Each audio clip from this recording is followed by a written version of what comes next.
விடுமுறை நாளான இன்று சேலம் மாவட்டம் மேட்டூர் அணை பூங்காவில் சுற்றுலா பயணிகள் குவிந்து வருகின்றனர்.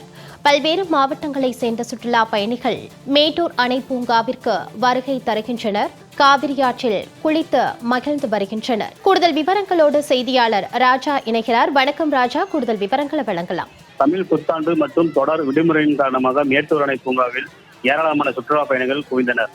சேலம் மாவட்டத்தில் முக்கிய சுற்றுலா தலங்களில் ஒன்றாக மேட்டூர் அணை பூங்கா விளங்குகிறது.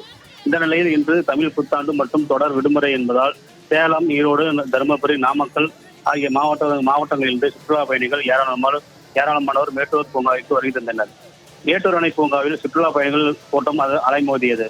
பின்னர் சுற்றுலா பயணிகள் மேட்டூர் அணை காவிரி ஆற்றில் நீண்ட நேரம் குளித்து நீராடி மகிழ்ந்தனர். சிறுவர் சிறுமிகள் பூங்காவில் உள்ள தூரி, சர்க்கல், ராட்டினம் மற்றும் பாம்பு பண்ணை, முயல் பண்ணை ஆகிய மீன் பண்ணைகளை கண்டு களித்து விளையாடி மகிழ்ந்தனர். ராஜா, கூடுதல் விவரங்களுக்கு நன்றி.